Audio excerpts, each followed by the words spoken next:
So Jake, right now, I think you're unmuting, and I'll give you co-host in case you want to show something. Can you hear me? I can hear you fine. How's everybody doing? Pretty good, pretty good.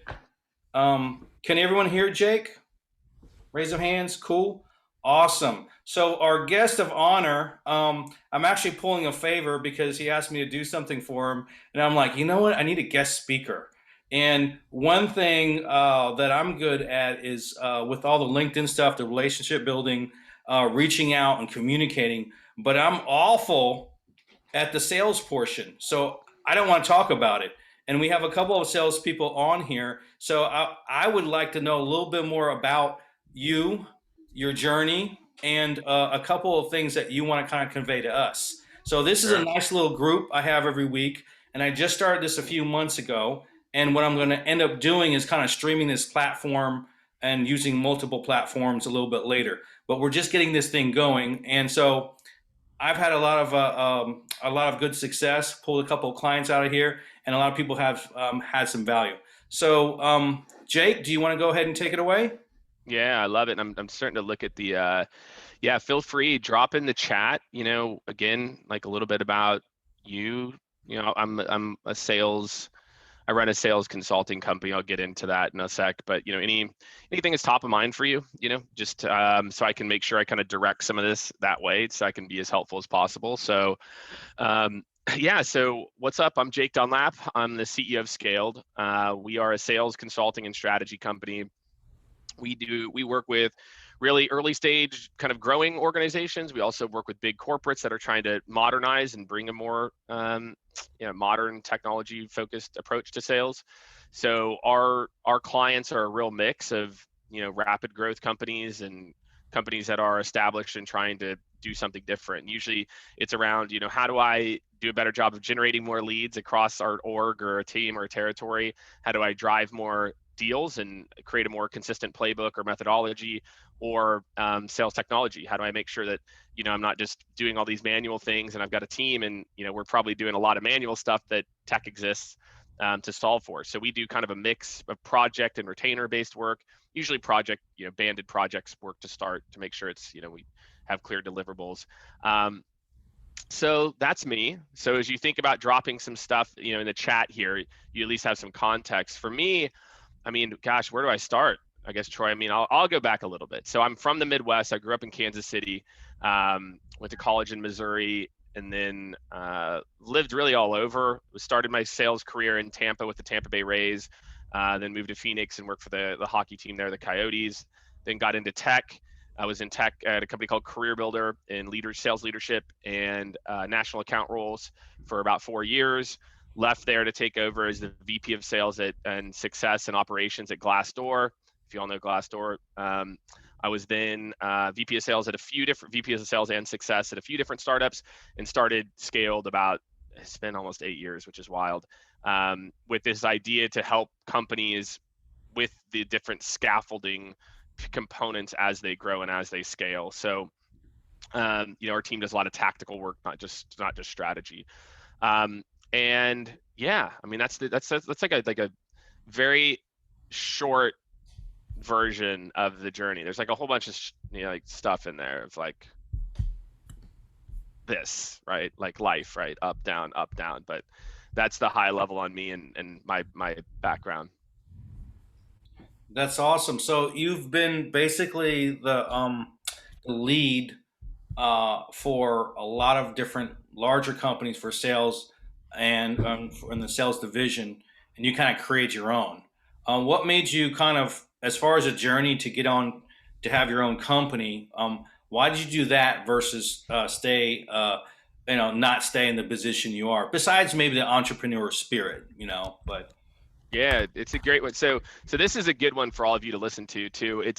I didn't think I had an entrepreneur spirit. I never thought. I was like, oh, I'm going to start my own company. Like, I mean, good for these people that did know that early in their life. I had no clue. I just realized, Troy, I was a real shitty employee. Like, I sucked at politics. Like, I was amazing at the job, like building the team, creating scalable processes, growth. I sucked at politics. And to be a sales leader and success, a CRO, you've got to. I was like, what, 31, 32 at the time too, right? So that obviously contributed to this. But I did not. I just realized like I was not very good at it. Like just naturally, like very not good at it to some extent. And I realized like I'm probably better to serve people doing the work, but not a part of their company. Like it's just better for me that way. I still act like an owner, right? I still act as if, and that's how like our consulting kind of has that vibe too, where our team doesn't act like consultants, they act like a part of the team. But yeah, it was like I got fired for the second time as a VP of sales, and for performance, I made our CFO at the time cry, which wasn't good.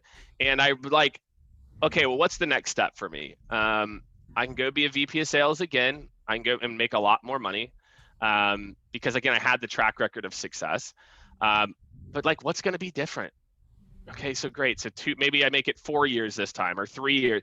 VP of sales, if you make it 2 years, you are in the top 60% of VPs of sales. You make it 3 years, you're probably in the top 90%.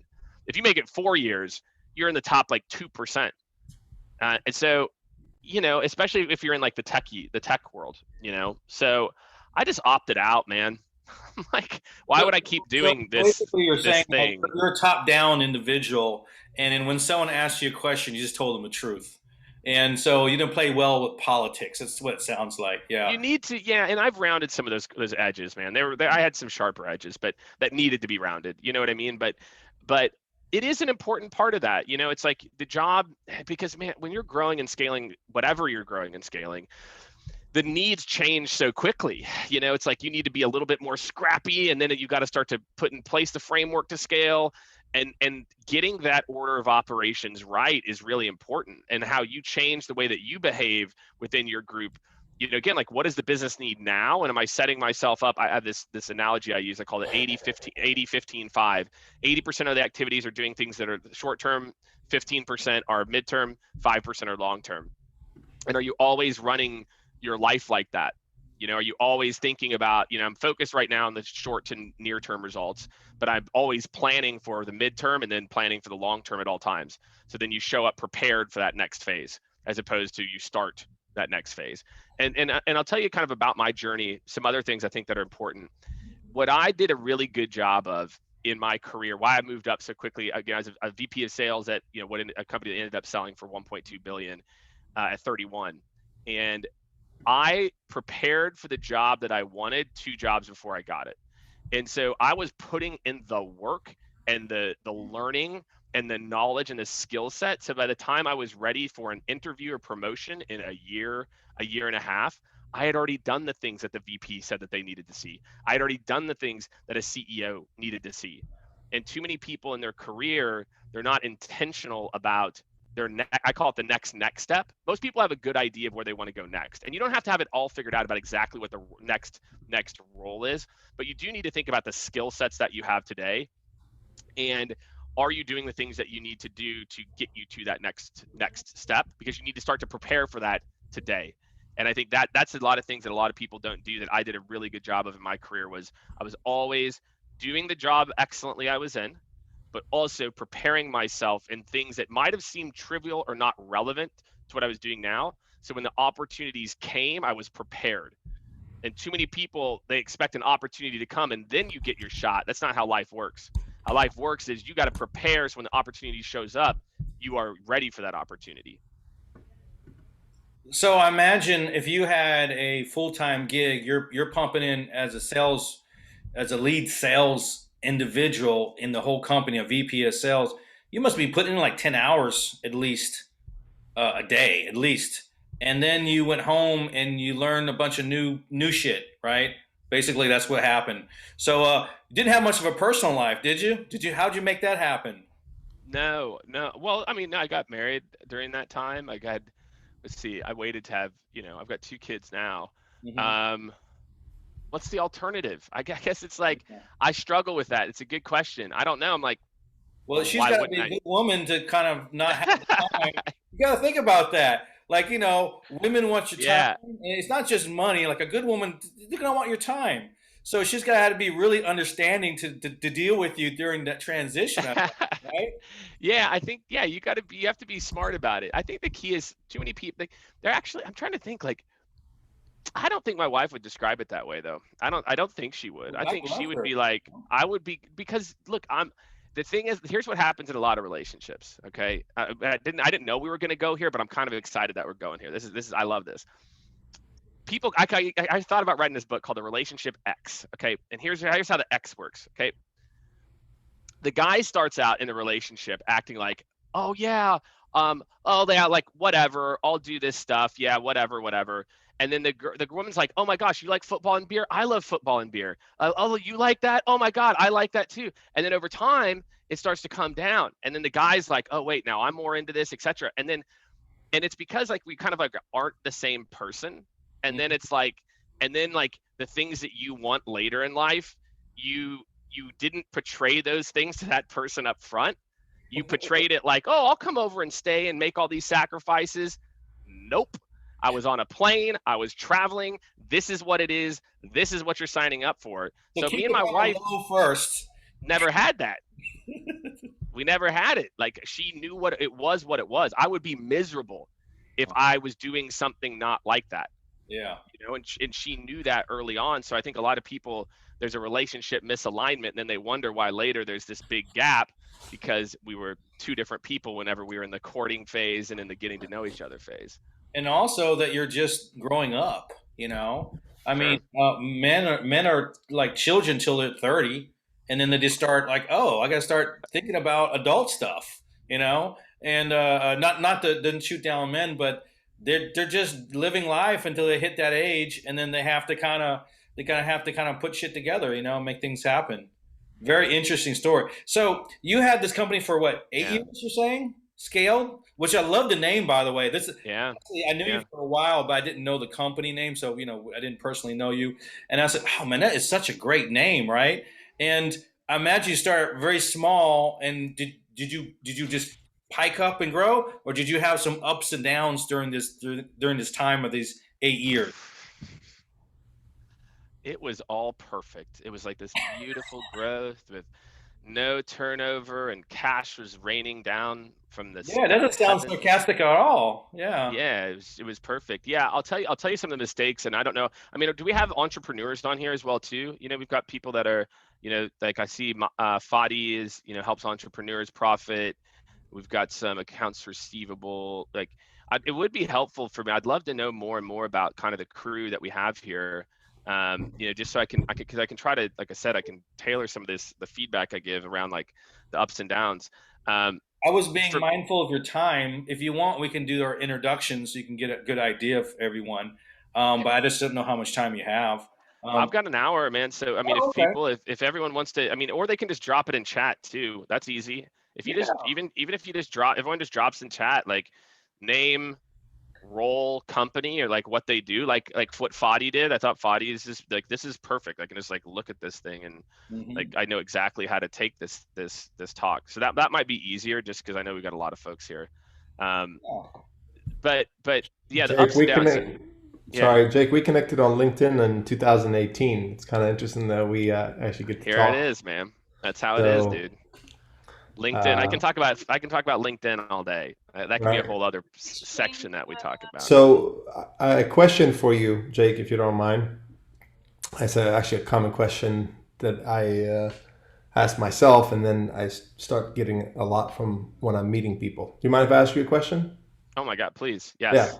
So I feel like a lot of people spin their wheels when they first start up a company, and are their focus is like between putting the foundation and selling, and kind of back and forth what to do first, lay down the Yeah. foundation or just go out and make it available and then provide what needs to be provided afterwards or before. Does that make sense what I'm saying, Jake?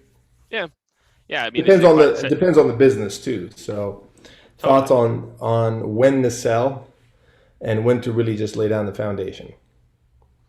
Uh, well, I think in the early days, you got to kind of sell first and ask questions later. Like, Like without customers, there's no business. So you kind of, but I'll tell you the mistake. It's actually kind of dovetails with the question that you'd asked too, Troy. What I didn't do, what I was dumb about early on is I didn't do a good enough job of like, after we would do a project, like relentlessly documenting and building templates. I feel like it's sometimes it's like taking that extra 10% of time to again save. I think I'm much better at this now because I've realized it's an issue. But yeah, that's how I would think about it. It's like sell first, build templates as you go, right? But with the caveat of vision, and again, I'll just tell another story. I don't really, even though I started a company 8 years ago, it was really 2017 when we started to really kind of get our shit together. And I think it was, those first 3 or 4 years, I don't think I really had a vision for what I was trying to build. It was like, look, I love sales. I love talking about it and building it. But, it was pretty much like, hey, if it's a project and it's sales related, we'll do it as a consulting firm. We do trainings. And so I remember in 2017 specifically, we made a decision. We're not going to do sales trainings anymore. I'm not interested. Why? Sales trainings, we come in for a day, people lose their minds, and then what do you think they do after? They go back and do the same stuff. Sales is, think about how crazy sales is. It's the only part of an organization that thinks to solve a problem that you do a one-day thing.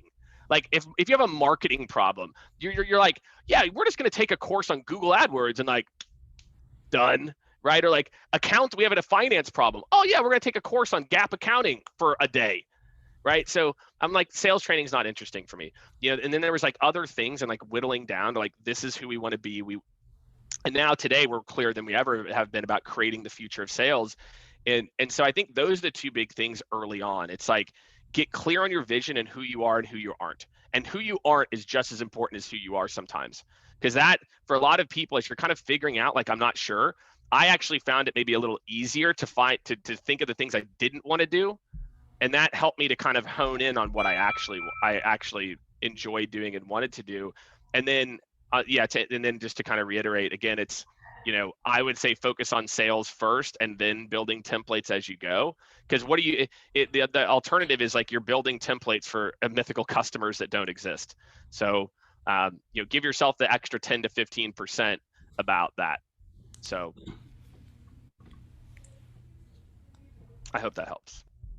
Maybe. As far as your customer base, do you have a typical? And forgive me, I'm not the best sales guy. I'm kind of the kind of a LinkedIn nerd, right? You probably have both of those DNA elements in you. But when you're trying to identify your client customers, because that's what you do as far as the sales for them, are there customers you don't deal with? Is there a certain size, certain type of personality? Certain ethics, Yeah. you have to like them, those type of questions. Yeah, that's a really good question. I mean, because I think I came from a sales background, I'm able to kind of bend maybe a little bit more than most. Well, that's not necessarily true. I mean, I told the stories about my politics issues, so maybe I'm not as flexible as I like to think sometimes. I'd say we probably don't work with very many first-time founders, because first-time founders think they know everything. It's not until most of our clients have been, this is their second company they're building, or they're big enough to where they realize like it doesn't matter. There's no reward for you being the one with all the answers. The only reward is getting it right. And I would say we don't work with a lot of like first-time founder, 26 years old, just raised 5 million, because that person at times thinks they got it covered. Amazing. You got it covered, dude. You got it all figured out. You just raised $5 million. Good for you, dude. Amazing. I'll talk to you in 2 years, right? And then things will break, and then you'll realize it. I mean, I had the same hubris at points in my career too, right? I'm not immune to it. So I think personality-wise, we can get along. To me, it's about the project. If it's about scaling and fixing and optimizing or building, I don't know. I think I get excited about a lot of stuff. I'm like a very easily excitable person. And so I find excitement in a lot of different client types and customer types, whether, we worked with a Fortune 100 nuclear power company with their parts division. Like, that was cool and interesting. Like, this is random, so, and then we work with, Canva, right? Or LinkedIn or Microsoft. Like, so, companies that are, going from 5 reps to 30 reps in, a year. So I don't know. I like the spice of it. The variety actually is like, it plays well to like my personality and what I like to do. But no, I just say usually it's like, if you don't think you have a problem or you think you can solve it, then why are you hiring a consulting firm? Like, just go do it yourself. Like, you have all the answers. So why are you coming to me? So we've learned that over time. So these companies, these mid to large size companies, are you coming to you just because of your experience and you're just known to get things done?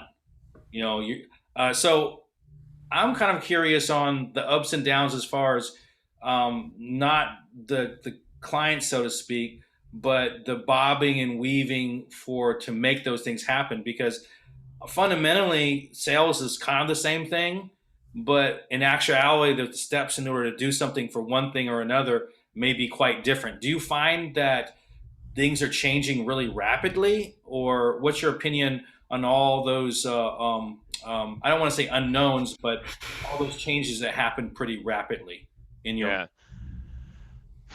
There's a few questions in there. I'll tell you, like, from a business standpoint, I had the sales thing down, right? Like, I was able to start to get customers relatively quickly. What I didn't figure out until recently is also having the fiscal control component, that as you become a CEO and as you start to really run a company, multi-million-dollar company where your payroll is also multi-million-dollar, just keep selling shit stops becoming a good strategy, and like stop spending money also becomes the other part of the strategy. So that's something that I've had to improve quite a bit, is my kind of holistic view of the business, not just like the sales component, because the fiscal control component also determines how much money you make. So that's kind of that portion of it, is like, at least for me, is that's been probably the biggest evolution, is when you go from being really good functionally at one part of the role to having to be okay at enough and then hire people. That becomes a really big part of it. And then with sales, sales is changing dramatically. Like, I don't know, again, I'm looking here, let's see. All right, Stu's got some no code stuff. That's cool. We got some other folks in here. Okay, yeah, we got like a mix of folks. This is great. So here's the big ways that sales is changing. One, it's all like this. It's mostly digital. Face-to-face isn't coming back for the foreseeable future. The problem is most people don't understand how to actually engage people in a setting like this, right? They don't actually create an environment that's collaborative with their customer. And so that involves things like, hey, what are you doing ahead of the meeting, to get people excited? Again, maybe we can spend the last 20 minutes, because I know you guys talk a lot about LinkedIn, so we can talk about LinkedIn. What are you doing on LinkedIn to connect with your buyer circle and engage with them in real time? What are you, and then during the meeting, are you doing a screen share with them to where you're kind of collaborating? We just started using this new tool called Mural, Mural, and another tool called Recapped.io. Mural is like a digital whiteboarding and digital note-taking, like a app. And so imagine, like, I pull up a canvas and we're moving sticky notes around, or I'm doing a whiteboard like I would if I was like with a customer. So imagine those types of things. And then afterwards, am I connecting on people with LinkedIn? Am I using Sales Navigator to sort that? And then every morning I come in and I look at lead shares and I go and like and comment on everybody who is in my buyer circle for my top deals. It's that type of stuff. So if you are not doing, everyone is going to be doing exactly what I just said by the end of this year, because it's going to be required, because people are tired of just sitting here. We're talking, blah, blah, blah, your Zoom number 10 today, and I just move on. You have to learn how to get people engaged. I was talking to somebody. Sales has that one of the most difficult jobs in front of it this year, because now one of the most important roles of sales is getting people off email. I need to get you to stop typing for 5 seconds to actually engage in a conversation. I heard the click class. If you're not doing that, then they're not paying attention to you. Like my friends, like most of your sales pitch, you're so focused on yourself, you're so focused on your pitch and your delivery, you're not paying attention. Like I'm reading, I'm like, okay, all right, what's Greg? Greg wasn't looking at the camera. Now Greg's looking at the camera. I see that, right? I see Selena. Selena smiled at something that I just said. I see Chris. I think Chris is typing. I'm pretty sure. Like I see, like I am reading these people, and I'm going to adjust the level that I engage based on the audience. And too often we're so in our own head that we're not thinking about that. So to me, if you ask me, Troy, like the big trend in sales, how do you get your people off email and engaged and paying and like here, like we're here, you know, like you're with me, we're here, we're Keep them in talking. the moment. How do you keep them in the moment? Yeah, that's very, very good advice. I think I've heard it before, but the way you're explaining it kind of sinks in a little bit, because I know that I'm not as animated. You know, I'm not. I don't pay attention. I'm more functional, and that's a problem. And so it makes sense. You can tell who's engaged, who's not, and you can also tell who's going to actually execute the things that you're conveying or build a relationship through that. I can tell you how I got this Zoom thing started, and I just started a few months ago. I was getting too many meetings, right? And I own the business, and I got other people that do stuff. But right now, I got to slowly, you know, move the position where I'm running the business, and I'm not, I'm on the business, not in the business all the time. And so I said, oh, it's great to have a Zoom so I can kind of reduce my meetings. That was the original intent. And I said, oh, all this information that I don't know or I'm learning, I could use as material, and it's helpful material. And then I had another Zoom. I'm zoomed out myself. Um, I had a meeting earlier, and they're talking about, and we're talking about last month on streaming platforms. So it's kind of evolving where right now this is just a Zoom, small Zoom meeting, but now they're going to run multiple streaming platforms at the same time. You're getting a larger audience. You're 5, 10xing it and that sort of thing, and those things are pretty exciting. So as far as I'm concerned, that's the direction I'm heading into. I do a lot of those LinkedIn things that you're talking about. I would love you to talk about it, because you may have some very specifics for us. But I just want to kind of tell you where my head is, and if you have an Yeah, opinion on that, I'm all ears. love it. Yeah, go for it. Well, I mean, I kind of told you what I'm kind of going towards. All But right. as far as the LinkedIn stuff, I help a lot of clients try to get their brand out. It's really about their face and providing value. So we try to produce very short clips that is not selling, so they know their face, they can hear their voice, and we tie that in with outreach on LinkedIn, rollover email, well written. So when we onboard a client, we have a number of meetings to make sure we're targeting properly and all that sort of stuff. And we even have people that reply for them. And so getting that voice is right, and then moving that off of LinkedIn in some capacity. So that's a very Sure. high level thing that we do. There's a lot of little components, a lot of I'm safety sure. that we do, but I think you get what I'm saying. And of course, we engage with the post, and we reply, and we move that in a direction when appropriate. Cool. Yeah. Okay. I mean, yeah, I can definitely try to give you our best practices and like what we've done and how we use leverage LinkedIn. So for me, I don't know how many of you follow. I don't know how many of you follow me on LinkedIn. I feel like I should put my, I don't know, my LinkedIn profile in here. But if you don't follow me, I don't know. I don't know why. Now maybe you'll follow me after this. Maybe like, well, I didn't follow you before because I didn't know who you were. And now you're like, oh wow, like this guy knows what he's talking about. So so I post, and so I'm going to give you a little bit of the story on LinkedIn first. So in May of 2018 is a very specific time because we did an ebook on GDPR. GDPR is a law in the UK and EMEA that talks about what you can and can't do with reaching out to people cold. And this is a beautiful little ebook we put together. It's 10 pages. We spent a lot of time on it, and then we put it out on social, and it's like, eh. And what I realized is like, look, in today's day and age, nobody's trying to hear that shit.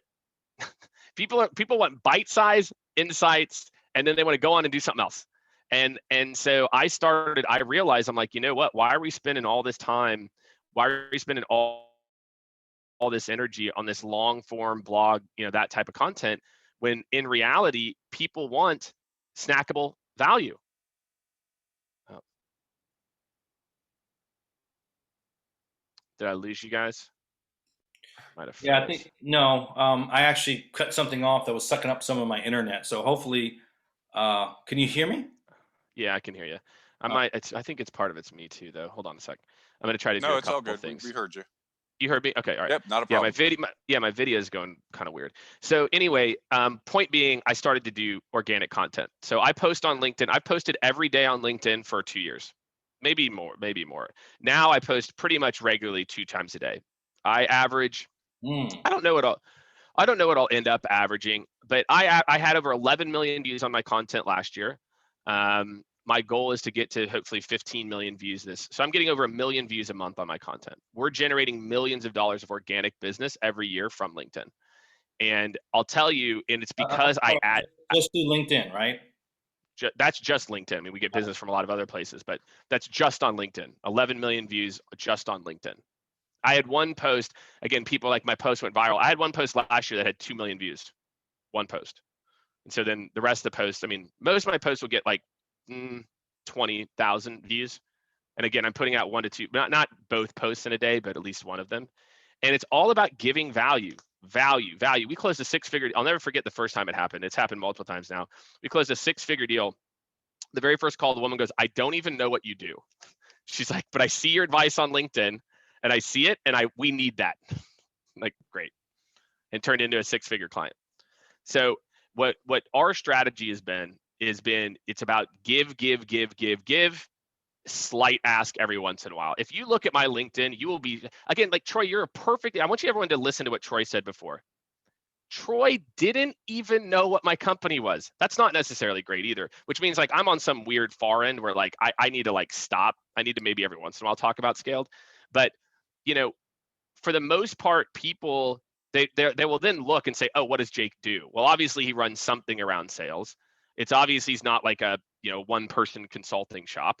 Like, and so for me, that's a lot of what I focus on is I focus on value.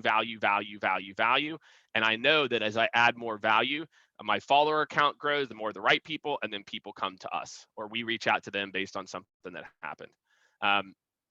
The other piece of advice I'd give everyone about, so one is like around content is I'm adding value 24/7, right? Go check out my feed, check out my post. You'll see exactly what I'm talking about.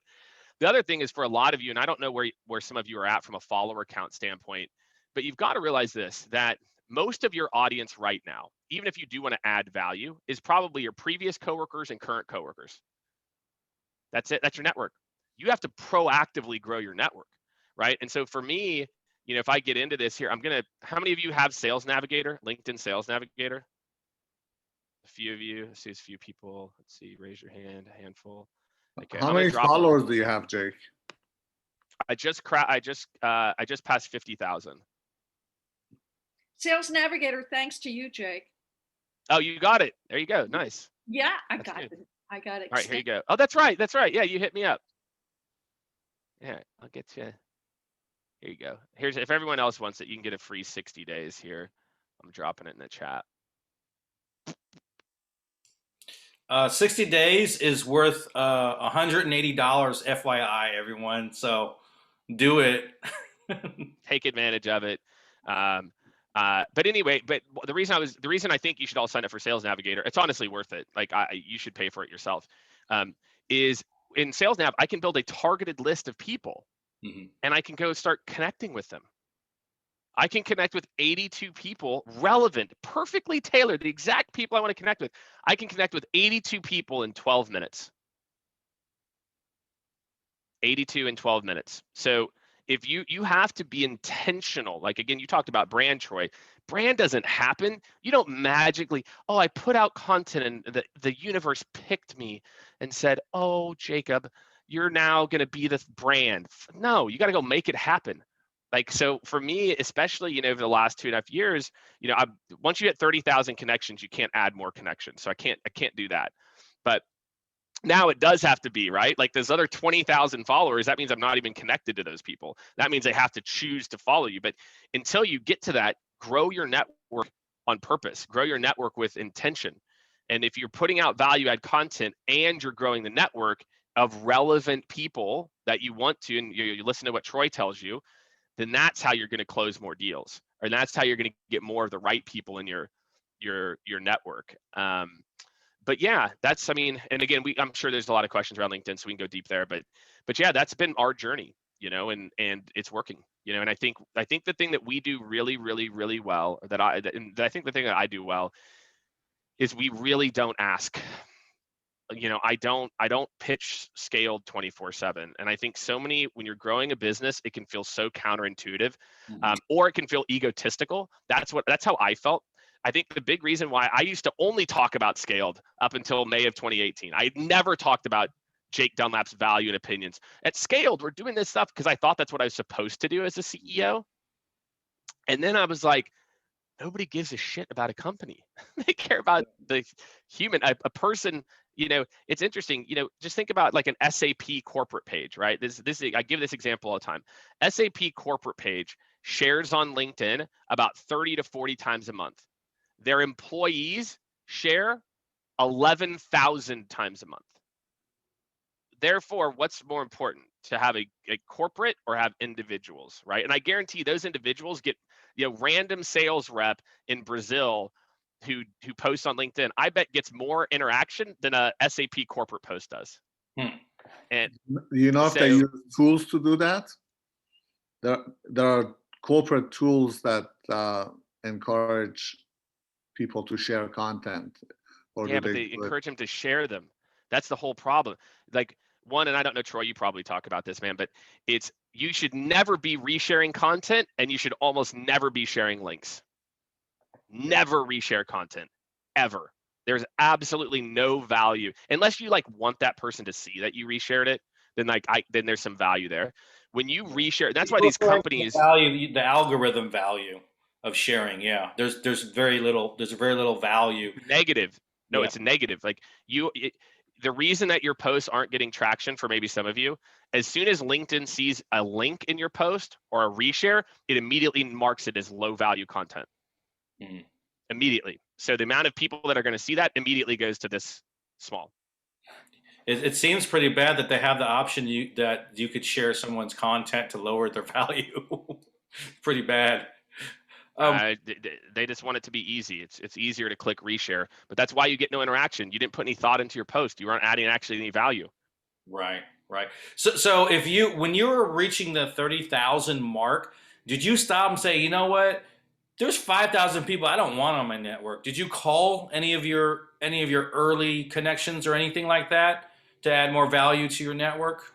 I do it now. Yeah, basically what I can do is go again, run a search in Sales Nav for software engineer, right? Like if you're a software engineer, if you're starting your own company, I probably give you a lot of value. But if you're not, I'm probably not. So there's a lot of noise that happens over the years. So I didn't even worry about it till I hit it. And now I just once every 60 days or 45 days, I'll go in and unconnect with a few hundred people that again fit that they're not interacting with me. They connected with me a long time ago. Probably I've been on LinkedIn since late 2010s or 2000s. So I had 8,000 followers when I started in 2018. So I'd already had a lot of connections from before. But it's just recently that I've done that. But no, the issue now though is when you unconnect with someone, it actually does make them unfollow you, which is kind of weird because but it stops you from gaming the LinkedIn to do the follow to unfollow move. Connect to so yeah, LinkedIn. I do it more so now. Over the last 6 months, every 6 months they make changes. And I remember someone says, "Hey, you need to check this message on your LinkedIn or whatever." And I go, "It's not there." The next day, it's there. It's just like, what's going on? So they're constantly making changes on how they're doing stuff, what's acceptable and what's not. So you said you build when you're building content. You said you do between 1 and 2 pieces of content a day, and you have a very large following, which is not typical for a number of individuals. But do you do any kind of promoting at all, or you just push stuff out there? You mean promoting scaled or myself or? Well, I mean, do you do any additional work other than posting? The typical hashtags, posting content, adding value. Do you do any other additional steps to potentially have certain eyeballs look at your content the way you want to? I don't know what kind of thought process you have when you're posting content? Yeah, well, I can give you some strategies that our clients are using that are really killing it or working well too. You know, for me, I do a mix. So I do a mix of video content. I do 2 LinkedIn lives a week, almost every week. One on Monday, one on Friday, and I do 2 to 3 videos a week, and then a mix of text posts. I don't do a lot of just image posts, but it's usually a video or text. Because video posts, like you said, Troy, it's about people get a chance to know you. They get a chance to interact with you. Well, they're not really interacting. That's why I like Clubhouse actually better now, because then I can actually like better interact with people. Like what we're doing now, I like this because, you know, right now I'm doing a lot of talking, but, you know, I'm happy to answer more questions too. I like questions. But I do a lot of different content types. I do, but candidly, you know, what do I? No, hashtags are a waste of time on LinkedIn. Sorry, they are. Like nobody. When's the last time you went on LinkedIn and like, oh, hashtag HR trends? Never. Like nobody searches. Like LinkedIn's not a hashtag. When we analyzed data from 1,000+ posts, and we found there's zero correlation between a post doing well or not with hashtags. So you can use hashtags if you want. I use them almost for like an effect, like, you know, hashtag FU email is one I made up yesterday. What about mentioning people that you want to see the content? Yeah, you can do that for sure. That's okay. Yeah. Karan, Yeah, it's great. I'll tell you this though, if you mention people and at least 25% don't respond to it, the algorithm will go down. So just What like, about- yeah. What about if you do it in comment? Yeah, comments is better. That's what I was going to say too. Yeah. Yeah, that's what I do. But again, like why are you mentioning people? You know, like that's what I wonder. Like, why are you really like? Most of the time, people mention. Like, I'm doing a webinar, so I did a post this morning where I'm doing a webinar a week from today about how to read an annual report. So Matt's a buddy of mine. We're tearing down. Home Depot just released their earnings report about a week and a half ago, and so we're tearing apart. Like basically, like how is a sales rep or somebody, if you want to know how to really read an annual report and then turn it into an account plan. And so I tag Matt in that because we're doing the webinar. I never tag other people. What's the point? Like maybe to your point, yeah, maybe if it's I really want someone's opinion, but let's be honest, a lot of people are just doing it to try to get more likes or engagement, and that's I try to not do stuff like that. Well, I just posted something about my- that this week. Basically, how somebody started tagging me, and it's like, and it was something that had nothing to do with what I do, had nothing to do with anything I'd actually give input in. It's like you're just trying to get my followers, and it's like, okay, that just it pissed me off in all honesty, and I blocked the person. I want to make sure Rob, that I got Rob blocked him. But here, Rob, here's what I do want to call out though. I was just talking to someone about this. I get tagged 2 or 3 times a day. I get tagged in something. And but my point is, I don't care. I'm like, thank you. Like cool. Like it's annoying. Like sure, I don't know the person or they're doing it for whatever, but like I've just always had the mindset of like, you know, fuck them. Like I can mute that person, but I like if I guess nobody's ever tagged me like well, that's not. I mean, people definitely tag like consistently, but just I don't know. I'm like, I appreciate it. Thank you, John. And then I'll just mute them because you can go to your notifications and hit mute on that post. So I'm like, hey, why not? Hey, they're out there promoting my name. Like, go ahead, keep promoting it. I'll just hit mute so then I don't get the notifications about that post anymore. Okay. All right. I didn't know about mute, but yeah, there was just it was just one that was so random. It's like this has nothing to do anything with what and some of what he was saying. I was like, I don't agree with that. Well, then that's a whole other thing. I did have that happen once. This guy made a comment about some website and I went to it and there was some stuff on the website. I'm like, where did this come from? And I'm like, you have like animals in it and stuff and going on. Get me out of here. No, I won't get into it. It was very politically charged. I won't get into any of the details for this crew, but it was very interesting. I'm just gonna leave it at that. And then sorry, I cut you off. Who was it down here? Yeah. So what if the intention is that you want to make sure someone pays attention? So it could be a prospect and you want them to love that. So like you said, be intentional with your actions, with everything. Exactly. Not just this or that. Don't do stuff out of habit. He's saying that if you have a specific person, and absolutely, it has to be a high percentage of them actually replying. It could be a sign of respect. And so another thing I really like what Jake is saying is that he doesn't subscribe to any of the negativity. He's just rolls off your shoulders, and that is a sign of maturity that I need to learn myself, because I am so direct, Sometimes. So Well, Troy, sometimes, right? And because here's my thing, like if someone's annoying, just click unfollow. My friends, just unfollow them. Why are you going to let that person, ruin your day? Because some idiot thinks that they're an expert. And trust me, Troy, that is the first thought that pops in my head. I'm not like Susie Sunshine over here, right? Like the first thing that pops in my head is like, this person's a idiot, right? But then here's the thing. And so here's my rule, and all of you can steal this. If I find myself doing that twice in a week, then I unfollow the person immediately. If I see or if I'm like, okay, just let it go on by, But if it's like, yeah, I allow kind of everyone like, Yeah, 'cause I you don't know. So You don't want to. I've only tagged you twice, I think. Period. Oh, you're fine. You're And fine. you don't want to Okay, engage with I'll them, pick you because off then that that just perpetuates what they're saying. You don't want to engage with them, because then Oh, they're Rob. getting what they wanted out of you. So you do I exactly what you know. just said. What you just said is just, nope, okay, I'll unfollow. Now that makes, and again, I did not engage with the person, because it's like, okay, I don't know where that was going to go, and I don't want to go down that path. Sometimes I can't help myself, though. I was talking to actually somebody. It's like I can't help. I was talking to someone about this actually last night. I sometimes can't help but like, again, this goes back to it's like I can't help but poke sometimes. I'm like, interesting comment, Ted. Like da da da da da.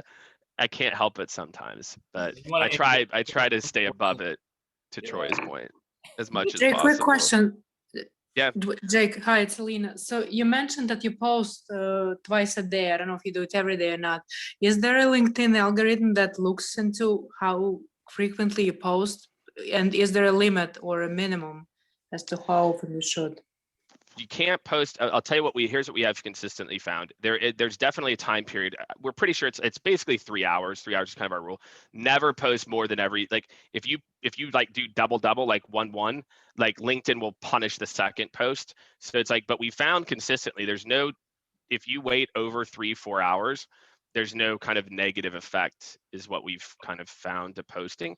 And you don't have to. I mean, look, for a lot of you might hear that, you're like, holy crap, like 2 a day. Look, I didn't start posting 2 a day. I got consistent where I posted 1 a day. And for most of you, maybe for some of you, it's 3 times a week. Like that's cool too. I think the key thing that I've always had this view on content, that every post is a data point. And I think where so many people struggle with producing content on LinkedIn is they overthink it and they let their ego get in the way. And they're like, oh, that post didn't do, oh my God, people hate me. Like that post sucked. But it's the same thing again. When I get a post, I had a post I did about VP of sales last week that got, 1,000 likes and a few hundred comments. And it's like, cool, data point. Like, and I know that now. Trust me, I know this by now.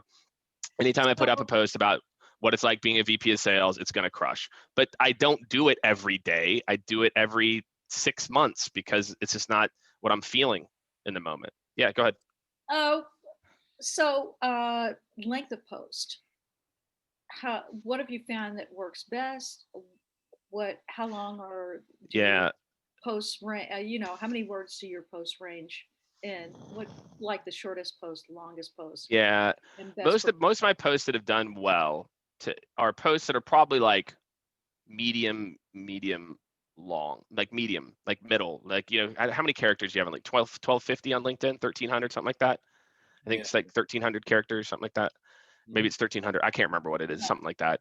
But that's actually a good point, right? I used to always, the reason I don't know it is I don't hit the limit as much anymore, because I know better. I know how to say less with more now, because I've just gotten better as a writer. That's what it is, right? Like I'm getting my writing skills improve, and that's what I look at every post. I look and, oh, that did bad. Why is that? Oh, the subject, they're like the header, that sucked. Like in retrospect, okay, good data point. That was boring. So I would say medium. LinkedIn changed its algorithm last May. Yeah, just this last May to over focus on what's called dwell time. So at LinkedIn's algorithm, that one of the main factors in it now is dwell time. It's the same thing as TikTok and Instagram are the same thing, which is basically how long is your post in view in a browser.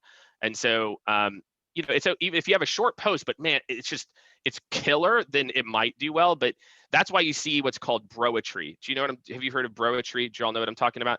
It's I don't think I'm not like full. No, I use for me. But This is new. I know we're getting top of the hour, so we'll go over Yeah.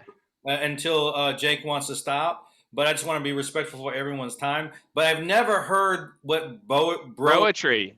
Oh, broetry. You don't know broetry. romance is, but not broetry. So broetry is a specific way that you write on LinkedIn. That's like, I had an amazing, at 27 years old, I was punched in the face 30 times. And then you do like, and then you have like a space, and then you do another line, and then a space, and then another line, and a space, and another line. Now, there's part of that that actually just makes readability easier. I don't know if you've seen those posts that have like 5 sentences like this, like those kind of suck too, right? It's like, wow, too many words next, like, so broetry is how you space posts on like LinkedIn to like talk about, something. So I use kind of elements out of it. Imagine. Do you use yeah, emoticons? yeah.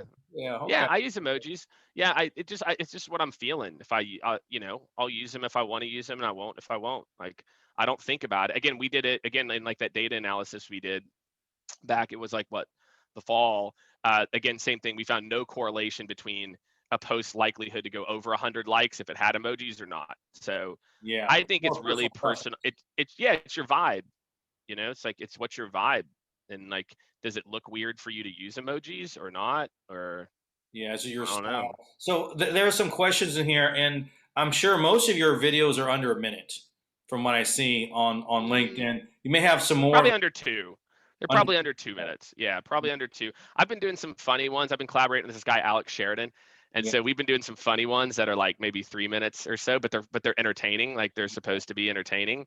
Like, one is called Confessions of a Field Rep. You should go check. It's a funny one. It's like, I'm basically this like field rep who's like breaking down mentally of like being on Zooms and not meeting people. And I did another one that was like art versus science of sales. And, so I've been doing some of those that are longer form, just because I think it's kind of fun to just switch it up. Yeah, I'm in his creative crew. Though that you have some fun time that you can kind of express yourself. So as far as I think a lot of people, just from the fundamentals, we know that you don't edit your own videos and stuff like that. So my suggestion, like for example, this Zoom recording, I'm getting some videos out of this, and because it's great. So I tend to have a longer format and chop up in smaller pieces. So what's your method? Yeah, what's your method as far as getting quantity of content out? The easiest, the least resistant way of doing that. Well, so the good part is LinkedIn over-indexes on text-only posts. The algorithm over-indexes on showing text-only posts. So the good part is you don't need to chop up much to do that. You can just have a thought.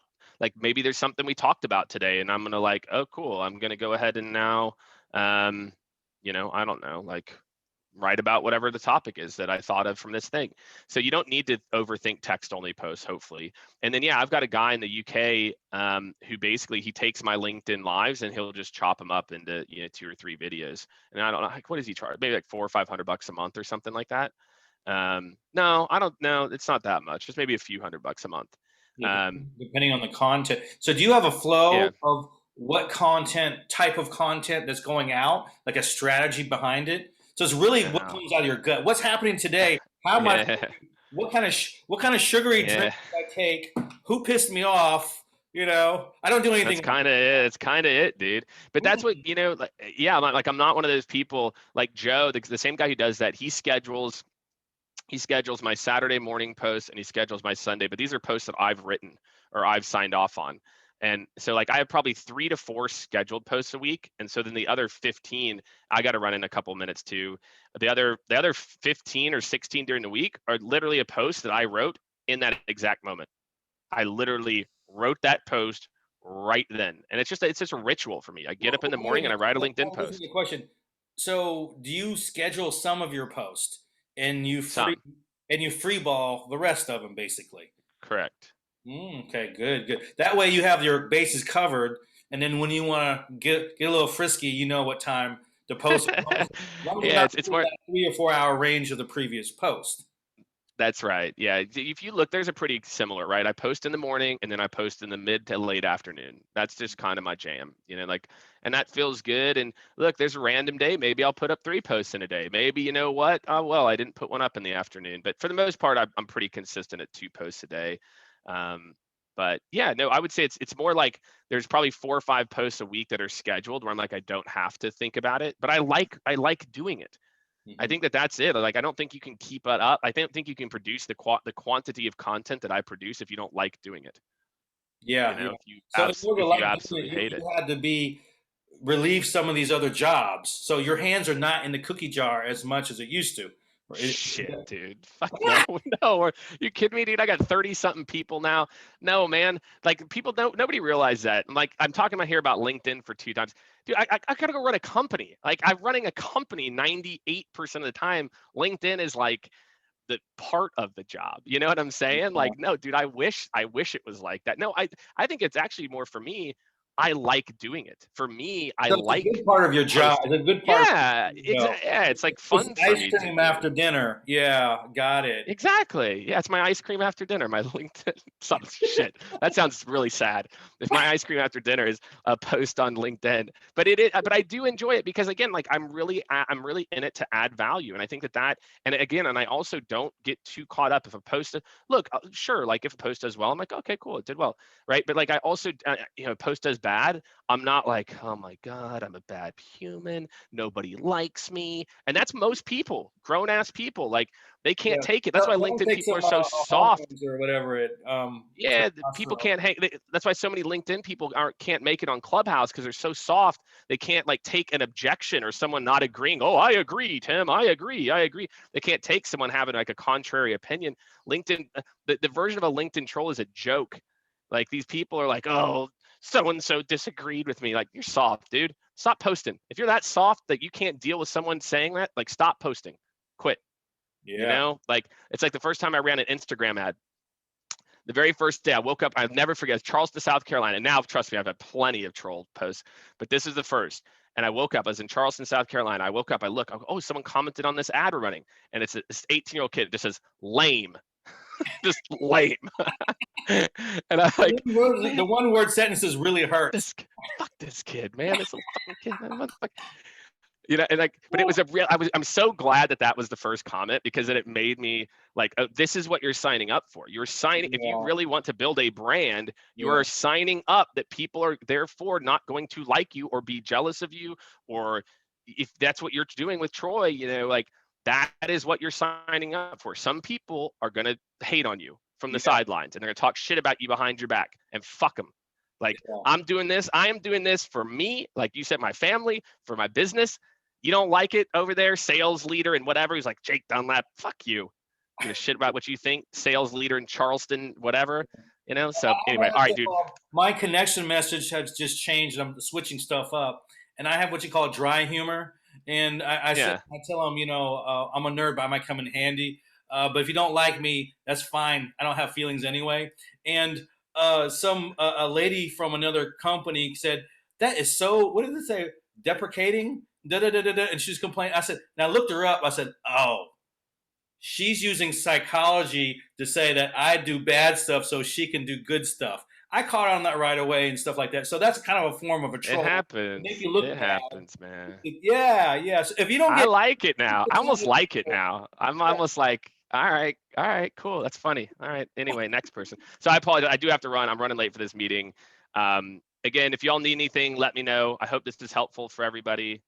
Hopefully. This has been an awesome meeting. I appreciate it. I know I'm the one that asked all the questions, because I don't really have any feelings. I just go out and try to ask what I need to do to help people. But I really appreciate this, and I'm sure everyone else does.